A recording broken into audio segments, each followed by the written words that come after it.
देखिए, हम लोगों का ये कहना था कि ये ईवीएम जो हैं इनमें एक प्रोग्रामेबल मेमोरी होती है, क्योंकि सिंबल लोडिंग करी जाती है और इसलिए इनको मैनिपुलेट किया जा सकता है अगर आप कोई उसमें मैलिशियस प्रोग्राम डाल दें। और इस वजह से ये ज़रूरी है कि जो वीवीपैट है उसका पूरा पेपर ट्रेल का ऑडिट होना चाहिए, सारे वीवीपैट स्लिप्स को काउंट करना चाहिए। और क्योंकि वीवीपैट में भी काला शीशा लगा दिया गया था, तो इस वजह से हम लोग ये कह रहे थे कि या तो उसका ट्रांसपेरेंट शीशा करिए और या नहीं तो उसको जो स्लिप जो प्रिंट होती है वोटर के हाथ में देकर और उसको उसमें बैलेट बॉक्स में डालकर और उसकी काउंटिंग कर लीजिए। सुप्रीम कोर्ट ने ये सारी हमारी मांगें को ठुकरा दिया है और ये बोला है कि अच्छा, इलेक्शन कमीशन इसको एग्जामिन करे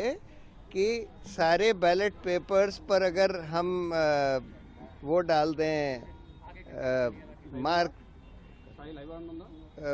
उस पर मार्क डाल दें, जिसको बार कोड जिसको कहते हैं, बार कोड डाल दें, तो उसकी फिर मैकेनिकली मशीन से काउंटिंग हो सकती है कि नहीं, इसको एग्जामिन करें।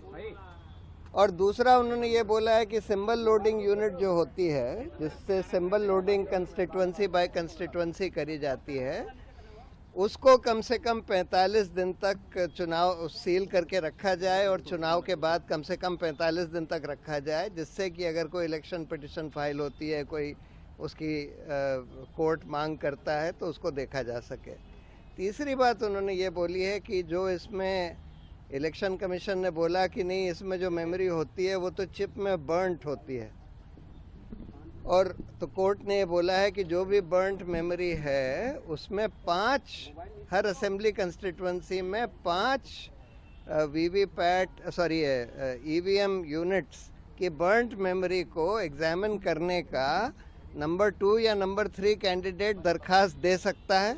और उसको फिर एक टेक्निकल टीम एग्जामिन करेगी, लेकिन उसका खर्चा उस कैंडिडेट को देना होगा जो उसकी मांग करता है। ये कह के उन्होंने